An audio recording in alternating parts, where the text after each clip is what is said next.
है गाइस, जिस तरह से समुद्र से नायाब मोती ढूंढे जाते हैं, वैसे ही मैं आपके लिए एक से एक शानदार और लाजवाब मूवीज और सीरीज लाता रहता हूं। और आज भी आपके लिए ऐसी ही एक हिडन जेम लाया हूं जिसका नाम है बारबेरियन। इसीलिए अभी ही इस वीडियो को लाइक कर दो। ये सीरीज रियल लाइफ इवेंट्स पर बेस्ड है, जब रोमन्स हर तरफ अपने साम्राज्य को बढ़ाने के लिए कत्लेआम मचा रहे थे। इसीलिए अब इस सीरीज को और ज्यादा स्पॉइल न करते हुए चलिए शुरू करते हैं। सीरीज की शुरुआत में हम एक जर्मनिक कबीले को देखते हैं, जहां पर एक बच्चा भागते हुए अपने घर पर जा रहा होता है और इस बच्चे का नाम है एंसगर। तभी इसके सामने थसनेल्डा आ जाती है, जो इसकी बड़ी बहन है, और ये एंसगर को पकड़ लेती है। पर तभी इनके पिता सेगिस्टस आकर थसनेल्डा से कहते हैं कि ये सब छोड़ो और जल्दी ही तैयार हो जाओ, क्योंकि दूसरे कबीले के सरदार हेडगन तुम्हें देखने के लिए आ रहे हैं। और फिर जल्दी ही हम देखते हैं कि दूसरे कबीले के सरदार हेडगन यहाँ पर आ जाते हैं और ये थसनेल्डा को चेक करने लगता है, पर थसनेल्डा को ये बिल्कुल भी पसंद नहीं आता। तभी इसके पिता हेडगन से कहते हैं कि चलो बाहर चलकर बात करते हैं।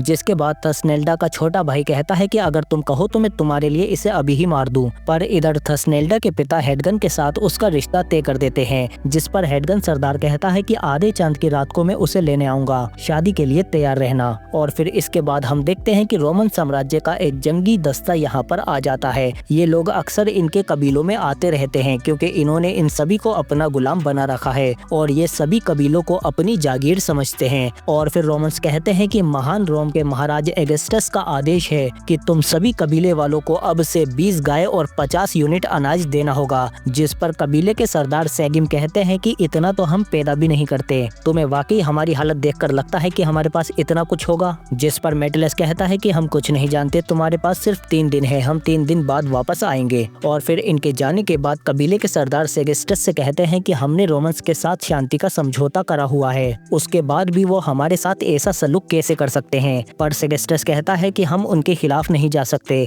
वो हमें चींटी की तरह मसल देंगे। पर सरदार कहते हैं कि सभी कबीले के सरदारों को बुलाओ, अगर हम सब एक हो जाएं तो रोमन्स हम पर अपनी मनमानी नहीं कर पाएंगे। जिस पर सेगिस्टस कहता है कि तुम जानते हो कि बाकी कबीले एक दूसरे के खून के प्यासे हैं, वो कभी भी एक नहीं हो पाएंगे। पर सरदार कहते हैं कि उन्हें बुलाओ, मैं बात करूंगा। और फिर रात होते ही हम देखते हैं कि सभी कबीले के सरदार यहाँ पर इकट्ठे हो जाते हैं। और फिर सरदार सेगिम इन सभी कबीले के सरदारों से कहते हैं कि रोमन्स अब जुल्म की सभी हदें पार करते जा रहे हैं। वो पहले ही हमसे हमारे बच्चे छीन कर ले जा चुके हैं और अब वो हमसे हमारे खाने के निवाले तक छीन रहे हैं। इसीलिए अब वक्त आ गया है कि या तो हम सब एक हो जाएं या फिर ऐसे ही गुलामी में मर जाएं। पर तभी सरदार हेडगन यहाँ पर दूसरे सरदार की बेइज्जती कर देता है, जिस पर बाकी सरदारों की भी तलवारें एक दूसरे के खिलाफ खिंच जाती हैं। पर तभी सरदार सेगिम इन्हें रोक देते हैं और कहते हैं कि यही वजह है जो आज तक हम रोमन्स के पैरों की जूती बने हुए हैं। जिस पर सरदार गेरनोट कहते हैं कि सही कहा, मैं तुम्हारी बात से सहमत हूँ, इसीलिए अब हम सबको एक होकर रोमन्स से लड़ना होगा। पर तभी सेगिस्टस कहता है कि तुम्हारा दिमाग खराब हो गया है, यहाँ पर 10,000 से ज्यादा रोमन्स है जो हमारे सिर उठने से पहले ही कुचल देंगे, इसीलिए हमें शांति समझौते को ही कायम करना होगा। जिस पर हेडगन भी कहता है कि मैं भी इनकी बात से सहमत हूँ, हम रोमन्स से नहीं जीत पाएंगे, इसीलिए अब मजबूरन सरदार सेगिम को रोमन्स के साथ शांति का समझौता ही कायम रखना होगा। तभी फोकविन थसनेल्डा को देख लेता है, जो यहाँ पर इन सबकी बातें सुन रही थी। पर जैसे ही ये यहाँ से भागती है तो तभी फोकविन इसके पीछे आकर जल्दी ही इसे पकड़ लेता है और इससे कहता है कि तुम हमारी बातें सुन रही थी। जिस पर थसनेल्डा कहती है कि इन कायर सरदारों से ज्यादा बहादुर तो मेरा छोटा भाई है। और अब हमें पता चलता है कि थसनेल्डा और फोकविन एक दूसरे से प्यार करते हैं।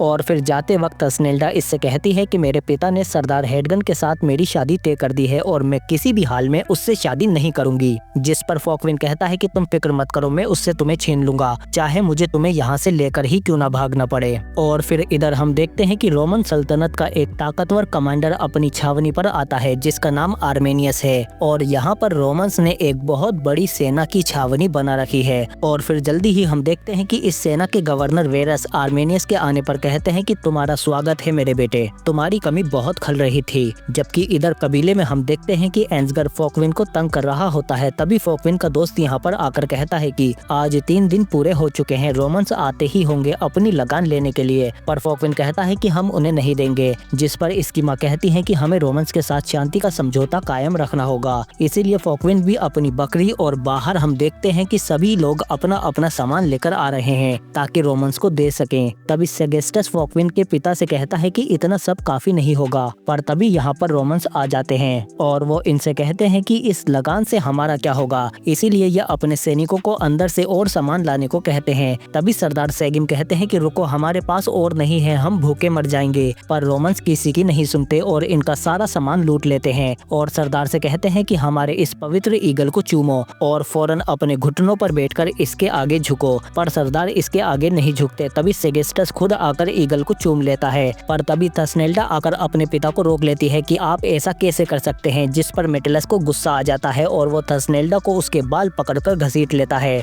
और जब इसका भाई इसे बचाने की कोशिश करता है तो मेटेलस उसे जख्मी कर देता है। तभी सरदार सेगिम कहते हैं रुको, तुम यही चाहते हो ना, लो तुम्हारे ईगल को चूम लिया और इसके आगे झुक गया, बस हमारे कबीले का खून बहाना बंद कर दो। जिसके बाद मेटेलस कहता है ठीक है, सारा सामान लेकर चलो यहाँ से। पर इधर हम देखते हैं कि एंसगर की हालत बहुत खराब हो चुकी है और फिर देर रात तक कबीले की पुजारन अपने मंत्रों से और पूर्वजों की आत्मा से इसका इलाज करने की कोशिश करती है, पर एंसगर को होश नहीं आता और थसनेल्डा अपने भाई की ऐसी हालत देखकर गुस्से में यहाँ की एक झील के पास चली जाती है और उसमें अपना खून डालकर आत्माओं से मदद मांगने लगती है और कहती है कि ब्लड ऑफ वोमेन, मुझे ताकत दो ताकि मैं अपने भाई का बदला ले सकूं और उन जालिमों को चुन चुनकर मार सकूं। और फिर अगली सुबह हम देखते हैं कि रोमन्स की छावनी पर बेरवुल भी काम कर रहा होता है। तभी मेटेलस यहाँ पर ब्रुक्टेरी कबीले के सरदार गर्नट को पकड़कर ले आता है और वेरस से कहता है कि सभी कबीलों ने लगान दे दिया है, पर ये ब्रुक्टेरी कबीले का सरदार लगान देने से इनकार कर रहा है। जिस पर वेरस कहते हैं कि मैं तुम्हें एक मौका और देता हूँ, पर सरदार गेरनोट इनके ईगल पर थूक देता है। जिस पर आर्मेनियस वेरस से कहता है कि ये बारबेरियन कबीले अपने तौर तरीकों को नहीं छोड़ सकते, इसीलिए ये हमारे तरीके नहीं अपनाएंगे, हमें इनसे किसी और तरह से निपटना होगा।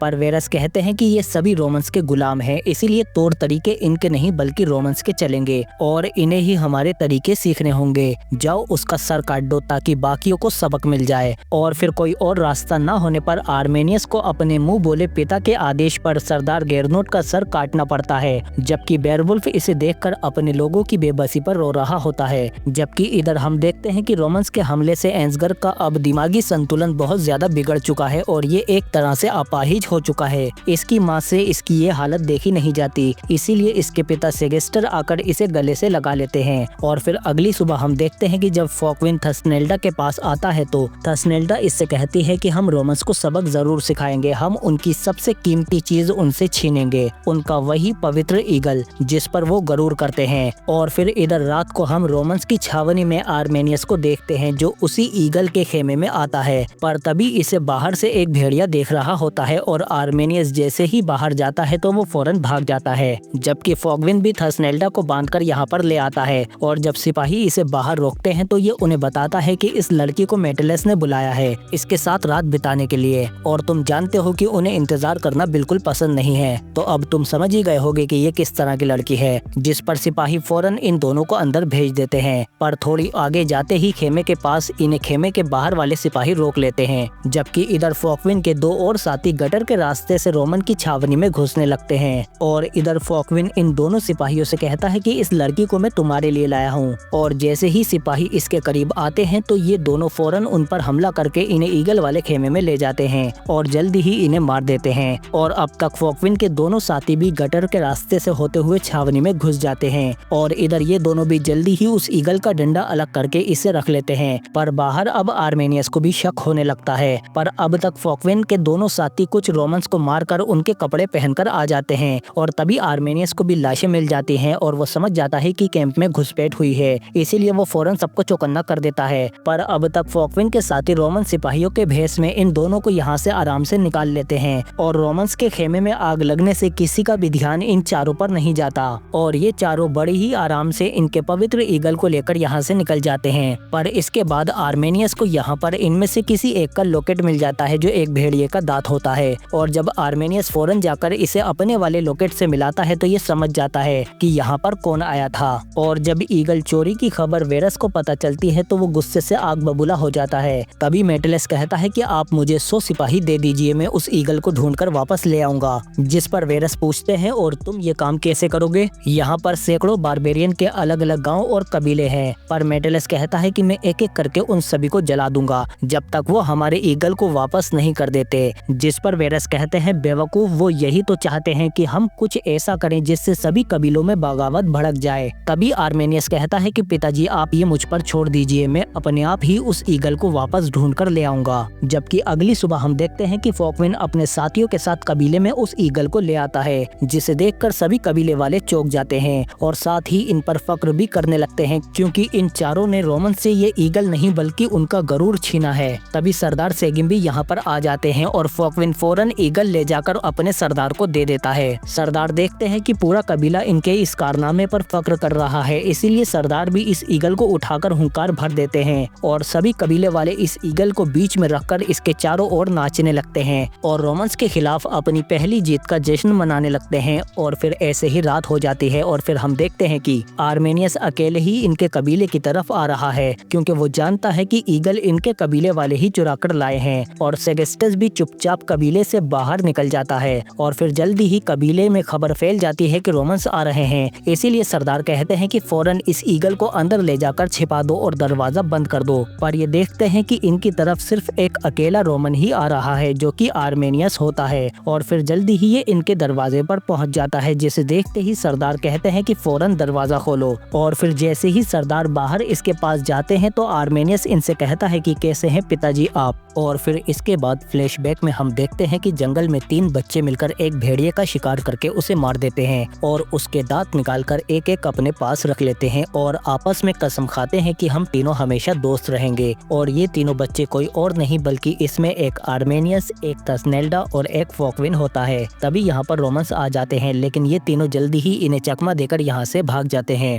और आर्मेनियस फौरन अपने पिता के पास कबीले में आ जाता है और उनसे कहता है कि पिताजी रोमन्स आ रहे हैं, छिप जाइए। पर रोमन्स यहाँ पहले से ही होते हैं और सरदार अपनी पत्नी को समझाते हैं कि रोमन्स हमारे बेटों का ख्याल रखेंगे। और फिर ये शांति समझौते के तौर पर अपने छोटे बेटे को रोमन्स को दे देते हैं और बड़े बेटे आर्मेनियस को भी। और ये बातें आज भी आर्मेनियस के दिमाग में घूमती रहती हैं। तभी इसके पिता कहते हैं कि काफी बड़े हो चुके हो, तुम्हारा छोटा भाई कैसा है? जिस पर आर्मेनियस कहता है कि वो ठीक है, पर मैं जानता हूँ कि ईगल आपके पास है, वो मुझे वापस दे दीजिए। मैं वेरस को पता भी लगने नहीं दूंगा कि वो आपके कबीले ने चुराया था और मैं यहाँ से बाज लिए बिना नहीं जाऊंगा। जबकि इधर सेगेस्टस भी रोमन छावनी में वेरस के पास आ जाता है और वेरस को बता देता है कि मैं जानता हूँ कि आपका पवित्र बाज कहाँ है। जबकि इधर सरदार भी उस ईगल को निकाल रहे होते हैं। तभी बेरुल्फ इनके पास आ जाता है और कहता है कि मैं जानता हूँ कि वो रोमन कबीले में है, इसीलिए हमें हमारा हक चाहिए। जबकि आर्मेनियस कबीले से बाहर फोकविन और तस्नेल्डा से मिलने के लिए आता है और इनसे कहता है कि मुझे याद है वो दर्दनाक लम्हा जब रोमन्स मुझे तुम दोनों से दूर करके ले जा रहे थे, पर वो मेरे दिल से तुम्हें नहीं निकाल पाए। लेकिन अब मैं यहाँ उस बाज के लिए आया हूँ, मैं जानता हूँ कि उसे तुमने ही चुराया है। ये दांत वाला लॉकेट तुम्हारा है तस्नेल्डा, तुम लोग जानते नहीं कि तुमने कितनी बड़ी मुसीबत को दावत दी है। पर ये दोनों कहते हैं कि ये तो बस शुरुआत है। जिस पर आर्मेनियस कहता है कि तुम्हें रोमन्स की ताकत का अंदाजा भी नहीं है, तुम उनके सामने नहीं टिक पाओगे, इसीलिए मैं यहाँ से उस ईगल को ले जाने आया हूँ। वो पवित्र ईगल मुझे दे दो, मैं सब कुछ ठीक कर दूंगा। जबकि इधर छावनी पर वेरस सेगेस्टस से कहता है कि अगर तुम्हारी बात झूठ निकली तो तुम्हारा सर भी यहाँ पर भाले पर टंगा होगा। और इधर आर्मेनियस जब कबीले में वापस आता है तो उसके सामने बेरुल्फ आ जाता है और इससे कहता है कि तुम कातिल हो, तुमने एक सरदार को मेरी आंखों के सामने मारा था, वो मेरा रिश्तेदार था, इसीलिए अब मैं तुमसे बदला लूंगा। और फिर जल्दी ही बेरुल्फ इस पर हमला कर देता है और आर्मेनियस भी इससे लड़ने के लिए अपनी तलवार निकाल लेता है और फिर ये दोनों आपस में बहुत ही बुरी तरह से लड़ने लगते हैं। पर आर्मेनियस जल्दी ही जख्मी हो जाता है और इसी वजह से वो ठीक से नहीं लड़ पाता, पर फिर भी ये बेरुल्फ को काबू करके जल्दी ही उसे हरा देता है। और फिर कुल्हाड़ी फेंककर जब यहाँ से जा रहा होता है तो तभी बेरुल्फ पीछे से दोबारा हमला कर देता है, पर अपने दोस्त को ऐसे देखकर तभी फोकविन इसे पीछे से हमला करके बेहोश कर देता है और कहता है कि कोई और है जो मेरे दोस्त को मारना चाहता है। और फिर इसके बाद हम देखते हैं कि सरदार जब आर्मेनियस की मरहम पट्टी करने की कोशिश करते हैं तो आर्मेनियस इनसे कहता है कि आपको मेरी फिक्र क्यों हो रही है, आप तो सालों पहले ही रोमन से मेरा सौदा कर चुके हैं। जिस पर इसके पिता कहते हैं कि अगर मैं ऐसा नहीं करता तो वो रोमन्स पूरे कबीले को जलाकर राख कर देते। मैं अकेला नहीं था, मेरे जैसे और भी सरदारों ने अपने अपने बेटे दिए थे। कभी हम देखते हैं कि बाहर बेरुल्फ दोबारा आ जाता है और वो दरवाजा तोड़ने लगता है, जिस पर सरदार कहते हैं कि फौरन यहाँ से निकल जाओ। और फिर सरदार खुद बाहर आ जाते हैं, पर बेरुल्फ गुस्से से बेकाबू हो रहा है। लेकिन तभी ये देखते हैं कि पीछे से आर्मेनियस ईगल को लेकर यहाँ से भाग जाता है, पर तभी फोकविन भी ईगल को वापस लाने के लिए उसके पीछे भागता है, पर आर्मेनियस घोड़े पर होता है, इसीलिए उसे पकड़ पकड़ने के लिए फोकविन जंगल के शॉर्टकट रास्तों से जाकर उसका पीछा करता है, पर आर्मेनियस जल्दी ही इसे चकमा देकर निकल जाता है। पर फोकविन पहाड़ी के रास्ते से ऊपर चढ़ने लगता है और आर्मेनियस को देखते ही ये ऊपर से कूद जाता है, पर तभी आर्मेनियस इसे बेहोश कर देता है और कहता है कि कभी तो दिमाग चला फोकविन। और फिर आर्मेनियस इसे ऐसे ही छोड़कर उस ईगल को लेकर यहाँ से चला जाता है। और फिर तभी हम देखते हैं कि एक रोमन जस्ते के साथ वेरस भी अब इनके कबीले में आ जाता है और इसके साथ सेगिस्टस भी होता है। जबकि इधर जंगल में हम देखते हैं कि अपने जख्म की वजह से आर्मेनियस की हालत बिगड़ने लगती है और इधर कबीले में वेरस कबीले के सरदार से कहता है कि मैं तुम्हारा शुक्रगुजार हूँ कि तुमने मुझे अपने बहुत ही काबिल बच्चे दिए हैं, पर मैंने भी उन्हें अपने बेटों की तरह ही पाला है। वो बहुत ही आज्ञाकारी हैं और हर हुक्म को बिना सवाल जवाब के पूरा करते हैं, चाहे वो अच्छा हो या बुरा। ये बातें तो होती रहेंगी। चलो अब काम की बात पर आते हैं। हमारा ईगल कहाँ है? उसे चुराने वाला कहाँ है? अगर कबीले की भलाई चाहते हो तो वो ईगल और उसे चुराने वाले को मेरे हवाले कर दो। जबकि बाहर थसनेल्डा अपने पिता से कहती है कि ये आपने क्या किया, जिस पर सेगिस्टस कहता है कि फिक्र मत करो, इन्हें नहीं पता कि तुम भी शामिल थी, मैंने तुम्हारा नाम निकाल दिया है। और इस सब का इल्जाम अब फोकविन पर आ चुका है। जबकि अंदर सरदार वेरस से कहते हैं कि बारबेरियन कभी भी अपनों को धोखा नहीं देते, जिस पर वेरस कहता है ठीक है, तो फिर हमें अपने तरीके से ही करना होगा। और इधर थसनेल्डा फोकविन के परिवार को यहाँ से भगाने की कोशिश करती है, पर उससे पहले ही रोमन्स आकर इन्हें पकड़ लेते हैं और फोकविन के पिता को मार देते हैं। और फिर हम देखते हैं कि ये फोकविन के पूरे परिवार को मारकर सलेब पर लटका देते हैं। और वेरस इनसे कहता है कि अगर शांति फिर से बहाल करनी है तो हमारे ईगल और उसे चुराने वाले को हमारे हवाले कर दो, और जब तक वो दोनों हमारे पास नहीं आ जाते इनकी लाशें ऐसे ही लटकी रहेंगी। अगर उससे पहले किसी ने इन्हें उतारने की कोशिश करी तो उसकी और उसके परिवार की लाशें भी यहीं पर ऐसे ही टंगी होंगी। और फिर रोमन्स के जाते ही सभी कबीले वाले सेगिस्टस पर चढ़ जाते हैं कि तुम गद्दार हो, पर सेगिस्टस कहता है कि गद्दारी मैंने नहीं की, बल्कि फोकविन ने उस ईगल को चुराकर शांति समझौते को तोड़ा है। अगर वेरस को सच्चाई खुद पता चलती तो यहाँ इन चारों के बजाय पूरे कबीले की लाशें लटकी होती। और फिर हम देखते हैं कि होश में आने के बाद फोकविन भी यहाँ पर आने लगता है, लेकिन थसनेल्डा उसे बाहर ही रोकने की कोशिश करती है, पर फोकविन नहीं रुकता और अपने परिवार की लाशें देखकर ये पूरी तरह से टूट जाता है। पर थसनेल्डा कहती है कि यहाँ से चले जाओ फोकविन, वो तुम्हारा सर काट देंगे, मैं वादा करती हूँ कि मैं इनका अंतिम संस्कार कर दूंगी। तभी बेरुल्फ भी आकर इससे कहता है कि फिक्र मत करो, जैसा तुम चाहोगे वैसा ही होगा, हम इनका बदला जरूर लेंगे। और फिर तभी इसके मुड़ते ही ये इसे बेहोश करके जंगल में अपने साथ ले जाते हैं। और इधर हम देखते हैं कि गिरते पड़ते आर्मेनियस भी आखिरकार उस ईगल को लेकर रोमन्स की छावनी पर आ ही जाता है। और फिर इसकी मरहम पट्टी के बाद वेरस इसके पास आकर कहते हैं कि मुझे और पूरे रोम को तुम पर गर्व है कि तुम उस ईगल को नहीं बल्कि हमारे फक्र को वापस लाए हो। जिस पर आर्मेनियस कहता है कि पिताजी आपसे गुजारिश है कि आप मुझे वापस फिर से रोम भेज दीजिए। पर वेरस कहता है कि मुझे तुम्हारी यहाँ ज्यादा जरूरत है, इस तरह की वारदात दोबारा ना हो, इसीलिए उस ईगल को चुराने वाले का सर काटकर मेरे पास लाओ, और उसका नाम है फोकविन। और फिर हम देखते हैं कि वेरस के जाते ही आर्मेनियस के पास मेटलस आ जाता है और ये आर्मेनियस से कहता है कि वेरस ने मुझे आदेश दिया है कि मैं भी तुम्हारे साथ चलूंगा, और जब तक हम उस फोकविन का सर काट कर नहीं ले आते हम वापस नहीं लौटेंगे। और फिर इसीलिए ये लोग जल्दी ही फोकविन को ढूंढने के लिए निकल जाते हैं। और रास्ते में मेटलस आर्मेनियस से कहता है कि ये बारबेरियन अपनी खाल के लिए अपनी माँ तक को बेच सकते हैं, तो फोकविन क्या चीज है। जबकि इधर जर्मेनिक कबीले में हम देखते हैं कि थसनेल्डा फोकविन के परिवार की लाशों को लटका हुआ देखकर अब अपने आप को और ज्यादा नहीं रोक पाती। जबकि इधर जंगल में बेरुल्फ फोकविन से कहता है कि हमें बदला लेने के लिए अपने जैसे और लोगों को जोड़ना होगा जो रोमन से नफरत करते हैं, और सबसे पहले हम ब्रुकटेरी कबीले के पास जाएंगे, क्योंकि जब से रोमन्स ने उनके सरदार को मारा है तब से वो उनसे और भी ज्यादा नफरत करने लगे हैं, और उनकी जगह अब जो कुनोल्फ नाम का नया सरदार बना है वो भी मेरा रिश्तेदार है, इसीलिए वो हमारी मदद जरूर करेंगे। और इसी उम्मीद में ये लोग फौरन ब्रुकटेली कबीले की तरफ चले जाते हैं। जबकि इधर जर्मेनिक कबीले में हम देखते हैं कि थसनेल्डा खुद ही अब इन लाशों को उतारने लगती है। तभी सरदार भी यहाँ पर आ जाते हैं और वो भी बाकियों से कहते हैं कि इनकी लाशें उतारने में मदद करो, और फिर ये सभी लोग मिलकर फोकविन के परिवार की लाशों को उतारने लगते हैं। पर तभी यहाँ पर रोमन्स आ जाते हैं जो कि आर्मेनियस ही होता है। और फिर अंदर आने के बाद थसनेल्डा आर्मेनियस से कहती है कि क्या तुम्हें अभी भी लगता है कि तुम सही की तरफ खड़े हो। तभी मेटलस इनसे कहता है कि किसके हुक्म पर तुमने इन्हें उतारा है। जिस जिस पर सरदार कहते हैं कि मैंने हुक्म दिया था, अगर हम अपने मुर्दों का अंतिम संस्कार भी नहीं कर सकते तो क्या खाक इंसान है हम। जिस पर आर्मेनियस कहता है ठीक है, इन सबको उतार कर इनका सम्मान के साथ अंतिम संस्कार करो।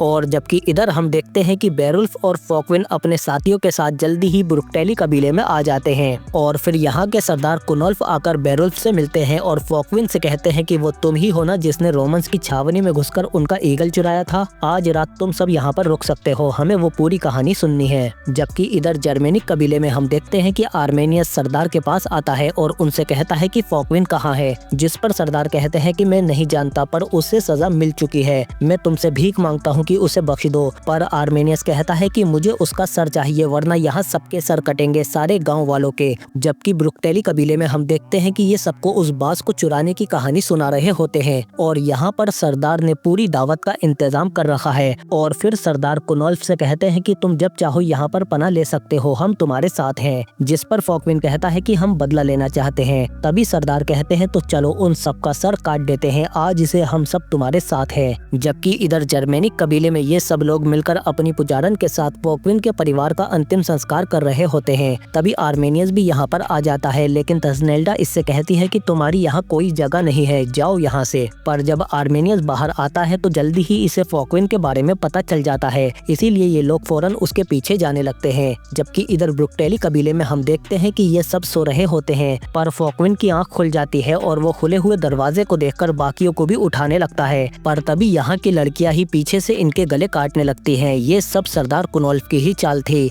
पर फोकविन और उसके साथी इनसे लड़ते हुए जल्दी ही बाहर आकर दरवाजा बंद कर लेते हैं और बेरुल्फ इनसे कहता है कि मैं इस दरवाजे को रोक कर रखता हूँ, तुम लोग भागो यहाँ से। और जैसे ही ये लोग भागते हैं तो तभी पीछे से सरदार कुनोल्फ बेरुल्फ को मार देता है। जिस पर सरदार का साथी कहता है कि यह आपने ठीक नहीं किया, ये आपके रिश्तेदार और हमारे मेहमान थे।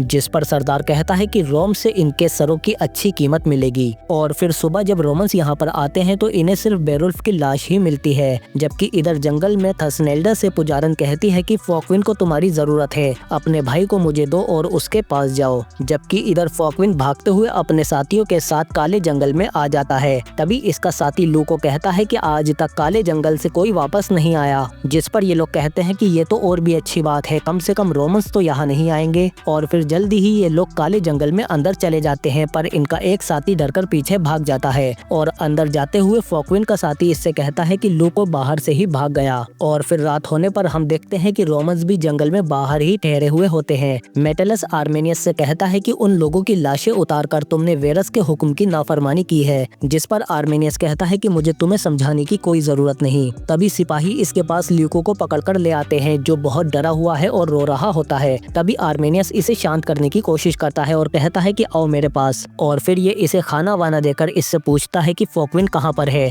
जिस पर ये कहता है कि मुझे नहीं पता, पर आर्मेनियस कहता है कि तुम जानते हो, मुझे बस उसका पता बताओ, मैं वादा करता हूँ कि तुम्हें सही सलामत तुम्हारे घर भेज दिया जाएगा। जिसके बाद लूको इन्हें बता देता है कि फोकविन और उसके साथी काले जंगल में है। जिसका पता चलते ही मेटलस पीछे से इसे मार देता है। जिस पर आर्मेनियस कहता है कि ये तुमने क्या किया, पर मेटलस कहता है कि अब हमें इसकी जरूरत नहीं है। और फिर जल्दी ही ये लोग यहाँ से काले जंगल के पास आ जाते हैं, क्योंकि ये पास में ही थे। और चुपचाप अंदर आने के बाद इन्हें फोकविन और उसके साथी अंदर बैठे हुए ही मिल जाते हैं और ये फौरन इन पर हमला कर देते हैं। रोमन्स को देखते ही फोकविन और उसके साथी भी इनसे लड़ने की कोशिश करते हैं, पर ये तादाद में काफी कम है और रोमन्स बहुत ज्यादा हैं।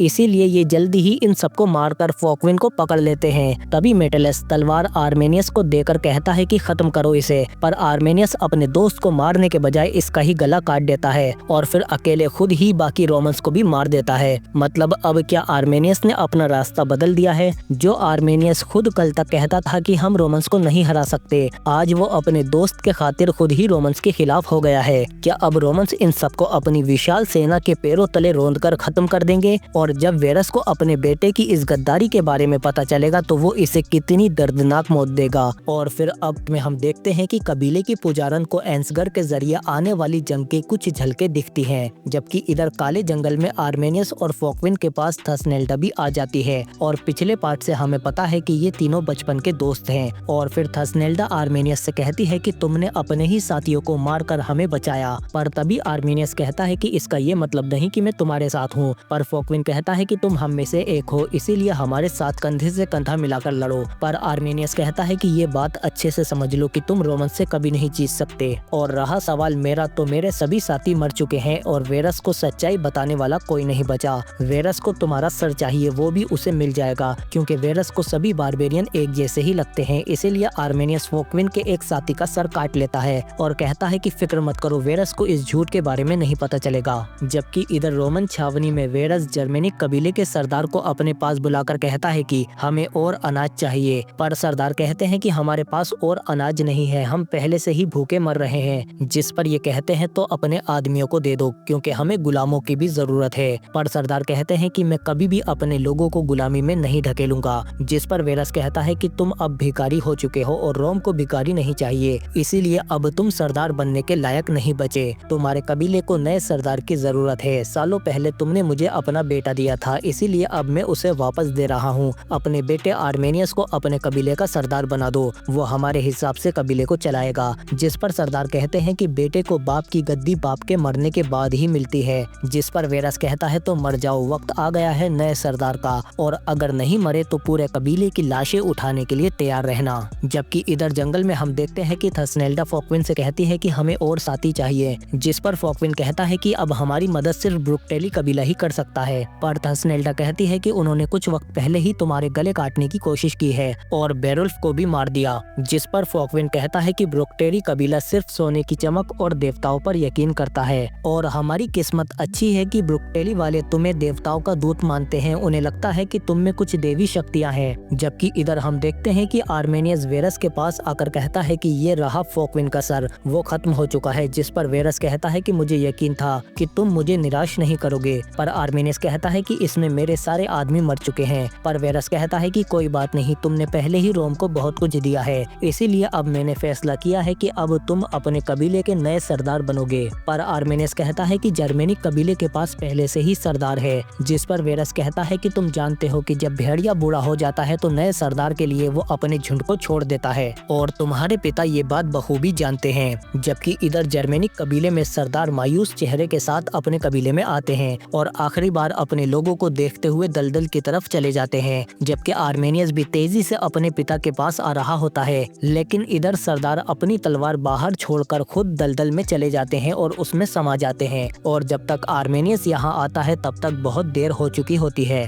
और फिर इसके बाद कबीले की पुजारन सरदार की तलवार लेकर कबीले में आ जाती है, जिससे अब सबको पता चल जाता है कि सरदार मर चुके हैं, और ये सरदार की तलवार को उनके खेमे के आगे गाड़ देती है। जबकि इधर जंगल में थसनेल्डा और फोकविन ब्रुकटेली कबीले की तरफ जा रहे होते हैं, और इधर आर्मेनियस भी वापस अपनी रोमन छावनी में आ जाता है। लेकिन थोड़ी देर बाद ही एक सिपाही आकर इसे बताता है कि आपके जस्ते से एक सिपाही बचकर वापस आ गया है। इसीलिए आर्मेनियस फौरन उसके पास जाता है और वेरस को पता चलने से पहले ही उसे मार देता है। जबकि इधर हम देखते हैं कि रात होते होते थसनेल्डा और फोकविन भी ब्रुकटेली कबीले में आ जाते हैं, और फिर जल्दी ही इन दोनों को कबीले के सरदार कुनोल्फ के सामने पेश किया जाता है। और फिर सरदार इससे कहते हैं कि लगता है कि तुम बदला लेने आए हो। पर फोकविन कहता है हाँ, पर तुमसे नहीं, रोमन से। अपने पुराने सरदार को याद करो, उन्होंने अपना सर कटवा दिया पर रोमन्स के आगे नहीं झुके, इसीलिए हमारे साथ मिलकर रोमन से लड़ो। तभी आसमान में बिजली भी कड़कने लगती है और फोकविन कहता है कि देवताओं का कहर तुम पर बरसने वाला है, लेकिन थसनेल्डा तुम्हें बचा सकती है क्योंकि इसके सर पर देवताओं का हाथ है। पर तभी सरदार थसनेल्डा को पकड़ लेता है और कहता है कि अब कहाँ गए तुम्हारे देवता। लेकिन तभी फोकविन इसके सीने में तलवार घुसा देता है,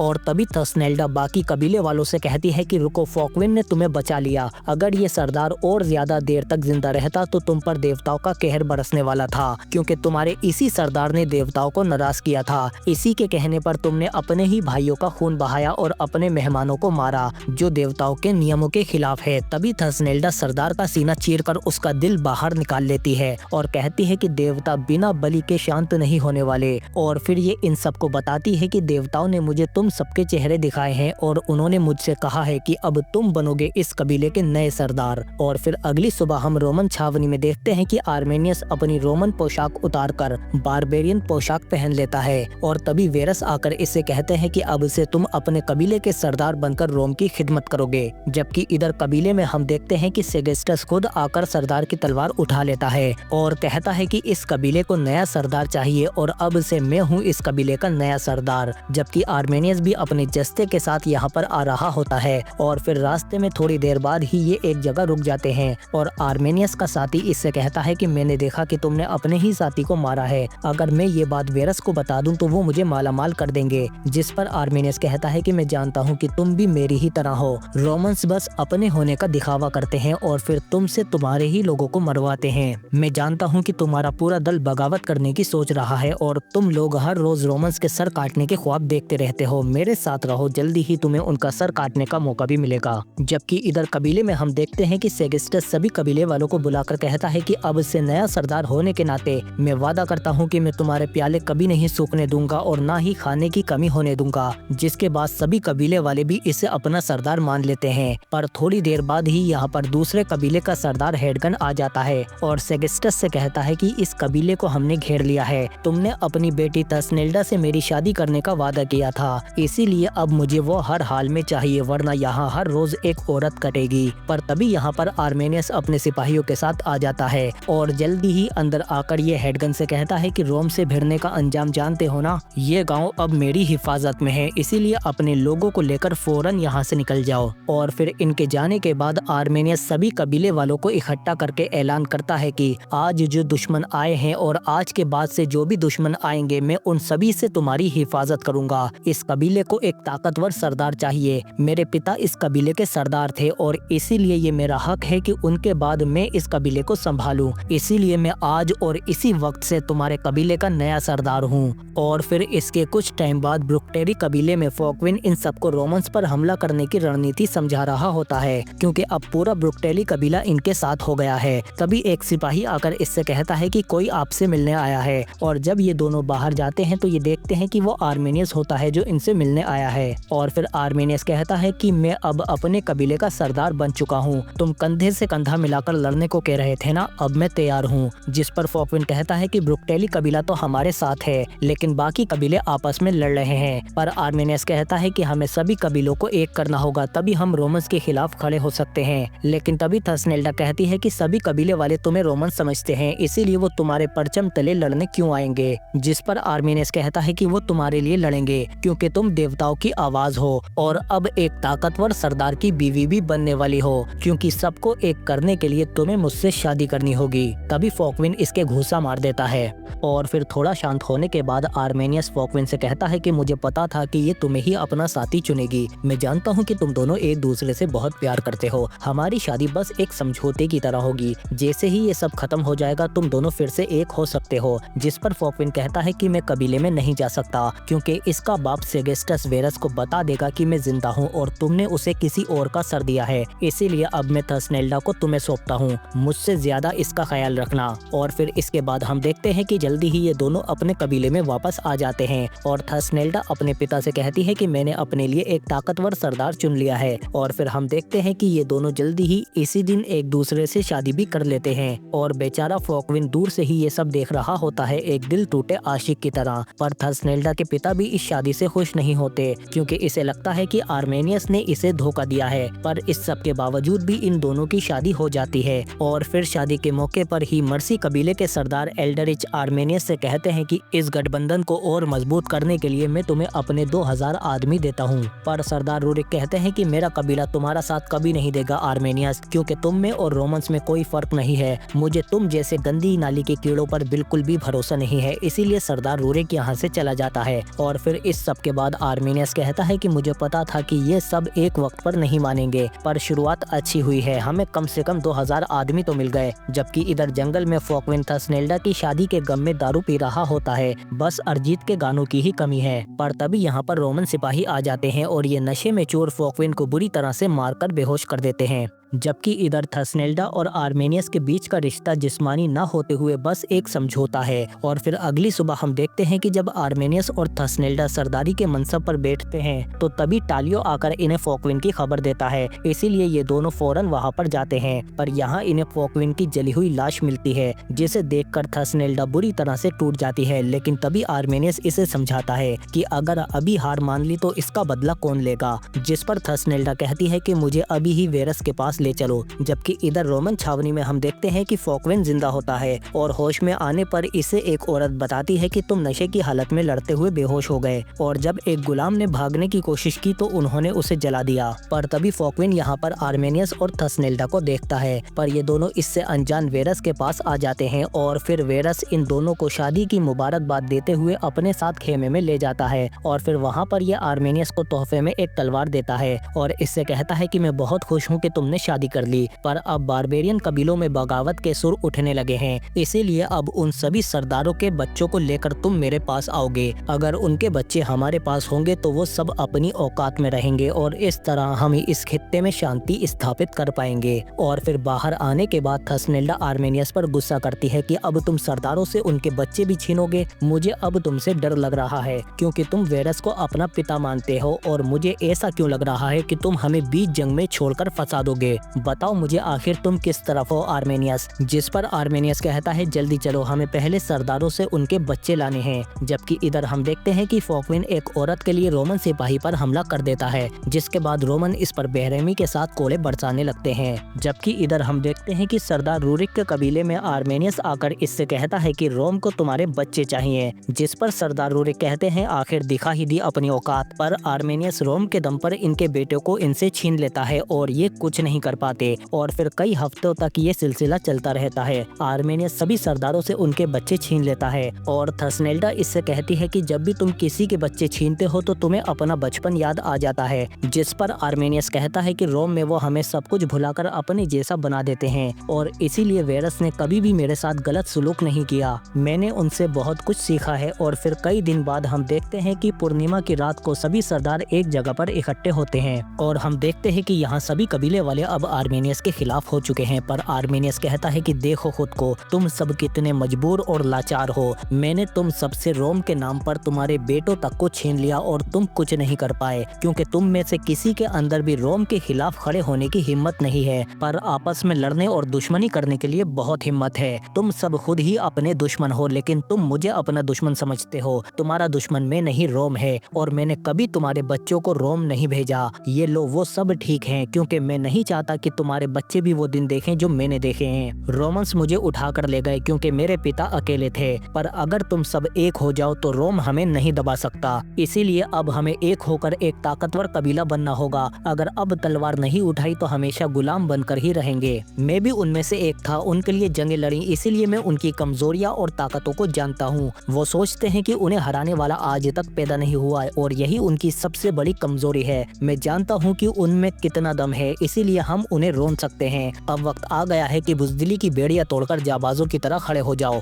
लड़ो अपने बच्चों के लिए, लड़ो अपने परिवार के लिए, लड़ो अपने लोगों के लिए। और हम देखते हैं कि आखिरकार सभी कबीले एक हो जाते हैं। आज आर्मेनियस ने वो कर दिखाया है जो आज से पहले कोई नहीं कर पाया। इसने सबको एक करके एक मजबूत और ताकतवर फौज की नींव रख दी है। और फिर आर्मेनियस इन्हें अपनी प्लानिंग बताता है कि रोमन सेना जल्दी ही अपनी छावनी उठाकर वेटेरा की तरफ जाएगी। रोमन्स की तीनों सेनाएं इतनी बड़ी हैं कि जब वो हमारे जंगलों से गुजरेंगी तो उन्हें एक कतार में सांप की तरह चलना होगा, क्योंकि मैं उन्हें जंगल के रास्ते पर आने के लिए मजबूर करूंगा और इसी दौरान हम इस सांप के टुकड़े टुकड़े कर देंगे और अगर वो पीछे हटे तो हम वहाँ भी तैयार रहेंगे और सांप का सर ही कुचल देंगे। और फिर अपने कबीले में वापस आने के बाद थसनेल्डा इससे कहती है कि आखिरकार तुमने कर दिखाया। जिस पर आर्मेनियस कहता है कि अब आखिरी काम बचा है, मुझे वेरस के पास जाना होगा ताकि मैं उनकी फौजों को जंगल में लेकर आ सकूं। या तो हम अब कामयाब हो जाएंगे या फिर वेरस को मेरी सच्चाई का पता चल जाएगा और वो मुझे सलेब पर लटका कर मार देगा। जिस पर थसनेल्डा कहती है कि मैं अब तुम्हें दोबारा खोना नहीं चाहती और इसीलिए ये दोनों अब एक हो जाते हैं, क्योंकि अब थसनेल्डा भी इससे प्यार करने लगी है। जबकि इधर सेगेस्टस अपनी कुछ और ही प्लानिंग कर रहा होता है। अगर मैं वेरस को आर्मेनियस की सच्चाई बता दूं तो हम आर्मेनियस को अपने रास्ते से हटा सकते हैं। उसने पहले मेरी सरदारी छीनी और मुझसे मेरी बेटी को छीनकर उससे शादी भी कर ली। उसे अब इसकी कीमत चुकानी होगी। और फिर अगली सुबह हम देखते हैं कि जल्दी ही आर्मेनियस रोमन छावनी पर पहुंच जाता है और फिर वेरस इससे कहता है कि तुम्हें दोबारा इस रूप में देखकर बहुत अच्छा लगा मेरे बेटे। और फिर जब ये खेमे में आते हैं तो क्विंटस वेरस से कहता है कि हमारी छावनी उठने से पहले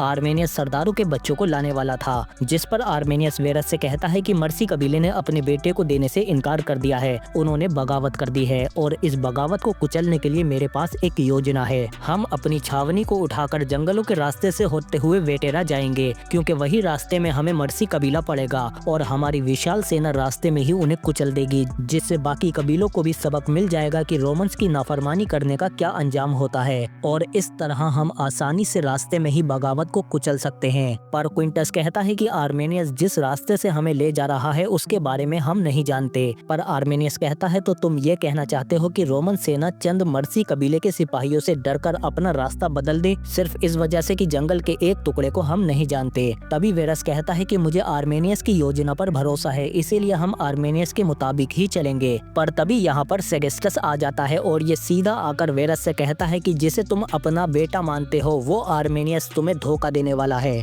और फिर ये वेरस को सब कुछ बता देता है कि इसने तुम सबको मारने के लिए जाल बिछाया है। जब तुम अपनी तीनों सेनाएं लेकर जंगल में जाओगे तो ये वहीं पर तुम पर हमला करेगा और बाहर वो भाले पर सड़ता हुआ सर भी फॉकविन का नहीं है, फॉकविन जिंदा है। जिस पर आर्मेनियस कहता है बहुत खूब, इसका मतलब ये है कि मैं अब 3-3 रोमन की विशालकाय सेना को अपने चंद 500 सिपाहियों की मदद से जंगल में हराऊंगा और उन्हें मारूंगा। और ऊपर से फॉकविन भी जिंदा है और हमारे कैंप में गुलाम भी बना हुआ है। जिस पर वेरस हंसने लगता है और फिर आर्मेनियस भी, क्योंकि वेरस को सेगेस्टस की किसी भी बात पर यकीन नहीं होता, क्योंकि वेरस आर्मेनियस को बिल्कुल अपने सगे बेटे जैसा ही मानता है। और फिर ये सेगेस्टस से कहता है कि अगर एक लफ्ज भी मेरे बेटे के खिलाफ बोला तो वहाँ भाले पर अगला सर तुम्हारा होगा, ले जाओ इसे यहाँ से। और फिर वेरस अपने सिपाहियों से कहता है कि छावनी उठाओ, रास्ते में ही हम इन बारबेरियन को सबक सिखाएंगे। सब कुछ वैसा ही होगा जैसे कि आर्मेनियस ने योजना बनाई है। और फिर जब आर्मेनियस बाहर आता है तो इसे यहाँ पर फॉकविन भी दिख जाता है, इसीलिए आर्मेनियस यहाँ खड़े सिपाही को भेज देता है और फिर चुपके से इससे कहता है कि हम छावनी उखाड़ने वाले हैं, रास्ते में तैयार रहना, हम हमला करेंगे। और फिर जल्दी ही हम देखते हैं कि रोमन की तीनों ही सेना यहाँ से अपनी छावनी उठाकर जल्दी ही वेटेरा की तरफ जाने लगती हैं और आर्मेनियस के इकट्ठे किए हुए बारबेरियन जंगल में ही इनका इंतजार कर रहे हैं। तभी सरदार रूरिक आकर बताता है कि रोमन की तादाद बहुत ज्यादा है, वो एक सैलाब की तरह लग रहे हैं, इतनी बड़ी फौज पहले कभी नहीं देखी। और जल्दी ही हम देखते हैं कि रोमन की विशालकाय सेना जंगल के मुहाने पर भी आ जाती है और फिर बाहर ही रुककर वेरस अपनी दाएं तरफ की आधी सेना को जंगल में भेजता है और आर्मेनियस से कहता है कि पहले तुम अंदर जाकर रास्ता साफ करो, उसके बाद मैं आकर उन कबीले वालों को सबक सिखाऊंगा।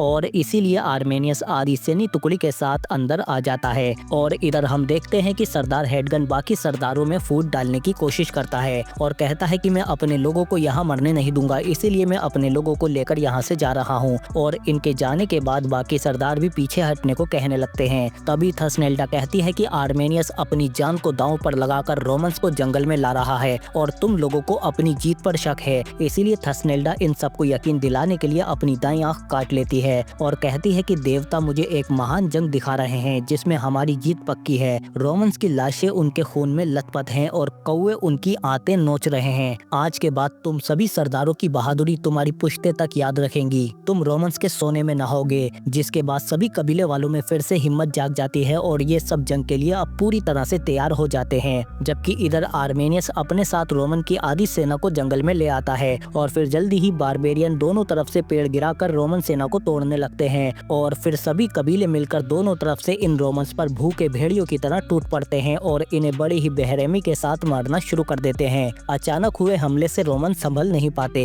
और बारबेरियन कबीले रोमन्स को जिंदा ही जला देते हैं। आखिरकार आर्मेनियस की चाल का पहला पड़ाव तो कामयाब रहा, पर जब अंदर आते हुए वेरस को इस हमले की खबर मिलती है तो वेरस कहता है कि जल्दी ही बाहर खुले मैदान में चलो, यहाँ और ज्यादा रुकना खतरनाक है। जबकि इधर जंगल में हम देखते हैं कि आर्मेनियस भी अब अपने रोमन सिपाहियों को खत्म करके थसनेल्डा के पास आ जाता है और फिर थसनेल्डा इससे कहती है कि सब कुछ वैसा ही हुआ जैसा तुम चाहते थे। जबकि इधर हम देखते हैं कि वेरस अपनी बची कुची सेना के साथ बाहर खुले मैदान में आ जाता है और बाहर आकर वेरस देखता है कि इसके रोमन सिपाही अंदर से जलते हुए बाहर आ रहे हैं और तभी उनके पीछे से सभी कबीले एक मजबूत फौज बनकर इनके सामने आकर खड़े हो जाते हैं जिसका लीडर आर्मेनियस है। और फिर जल्दी ही अपनी अगली चाल में ये रोमन्स को आग के जरिए टुकड़ों में बांट देते हैं। शानदार रणनीति, अपनी सेना की बनावट कभी मत बिगड़ने दो और दुश्मन की सेना की बनावट को तहस नहस कर दो। और अब सभी कबीले पूरी फौज की तरह इन रोमन्स पर टूट पड़े हैं क्योंकि बरसों से इनके सीनों में जलती हुई चिंगारी अब एक ज्वालामुखी का रूप ले चुकी है, जो रोमन्स के ऊपर एक कहर की तरह फूट चुका है। आज रोमन के खून से बारबेरियन अपनी जमीनों को फिर से आबाद करेंगे, क्योंकि अब दुश्मन का खौफ इनके सीनों से खत्म हो चुका है। और तभी जंग के बीच में थसनेल्डा देखती है कि फॉकविन भी जिंदा है। आज आर्मेनियस ने इस जंग में साबित कर दिया है कि आपकी सबसे बड़ी ताकत अपने दुश्मन की कमजोरी को पकड़ना और अपनी पूरी ताकत से उस कमजोरी पर हमला करना है। जो रोमन्स कल तक इन बारबेरियन पर जुल्म करते थे, आज उनकी लाशें उन्हीं के खूनों में सनी हुई है। और वेरस ये सब देखकर पूरी तरह से टूट चुका है, क्योंकि जिसे ये अपने सगे बेटे से ज्यादा चाहता था, उसने ही इसकी पीठ में खंजर घोंपा है। और यही आर्मेनियस की सबसे बड़ी ताकत और वेरस की सबसे बड़ी कमजोरी थी कि इसने आर्मेनियस पर भरोसा किया। इसीलिए वेरस खुद ही अपने आप को अंत में खत्म कर लेता है और बारबेरियन को जीतता हुआ देखकर आखिर में हेडगन भी अपने लोगों के साथ आकर रोमन पर हमला कर देता है। आखिरकार बारबेरियन जीत जाते हैं और रोमन की इतनी बड़ी सेना हार जाती है। पर थसनेल्डा देखती है कि वेरस की मौत से आर्मेनियस का कलेजा भी फट चुका है। इसीलिए ये आर्मेनियस को समझाती है कि वेरस ने सिर्फ तुम्हारा इस्तेमाल किया है। तुमने एक बहुत बड़ी जंग जीती है, लोग तुम्हारी कस्में खाएंगे। अब तुम इन सभी कबीलों के सरदारों के राजा बनोगे और मैं तुम्हारी रानी। और फिर हम देखते हैं कि सभी बारबेरियन रात को अपनी जीत का जश्न मना रहे होते हैं। तभी थसनेल्डा फॉकविन के पास आती है और इससे कहती है कि मुझे लगा था कि तुम मर गए, पर अब कुछ भी पहले जैसा नहीं रहा फॉकविन। जिस पर फॉकविन कहता है, हाँ, अब तुम्हें उसके साथ रानी बनकर उसकी गद्दी पर जो बैठना है। और फिर तभी आर्मेनियस फॉकविन से कहता है कि इस जश्न के असली हकदार तुम हो, सिर्फ तुम पर ही मैं पूरा भरोसा करता हूँ, इसीलिए तुम ही मेरी गद्दी के वारिस बनोगे।